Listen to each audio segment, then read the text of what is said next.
as I was writing it out, I realized it sounded a lot more complicated than it really was, so I figured that maybe the best way was to also make like this quick video just to show. So basically, I am using an old piece of mine as an example. Here it is with the 3D effect, and here it is without. So basically, to get the 3D effect, you obviously like go on the layer where you want the 3D effect to happen, and then you will go to Window, and then find Channels, and then this will pop up. Basically, it's just the channels where your colors are, RGB to show all of it. The red channel, the green channel, and the blue channel. Conversely, if you're in CMYK, then it'll be like cyan, yellow, magenta, and black. Sorry, that took me much longer than it should have.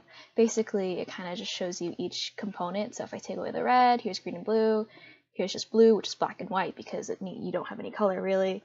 And then with all of it, you get this full image. So basically, how to make the 3D effect is select any layer you want. I select the red one, and it just shows the red display. To fix that, you just kind of quickly click the eyeball icon for the RGB topmost layer, and everything will show back up. So once you have a selected layer, you press Control A or Command A if you're using a Mac, and basically that's just selecting everything. You can also do that and just select all, Control A, yeah, if you're a menus person. And then basically what you want to do is go to your Move tool, or you can hit Control or Command and move things that way, and then just move it like this, and then that's how you get the 3D effect. This is the red channel, and that's what it looks like when you move the red channel. Or you could use the green channel and have it look like that, or the blue channel and have it look like that. Either way, you can like play with multiple if that's what you're into, you know.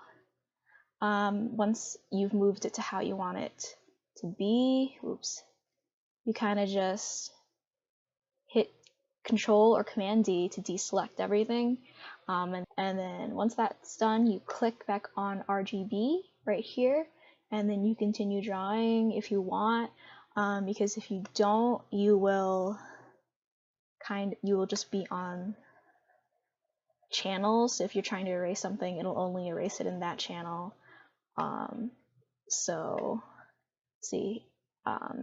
make sure you're back on this so you actually like erase things, or you know, if you want to erase it, make sure, or do stuff. Sorry, this was kind of bad, but yeah, here's the video version in case the written instructions were confusing.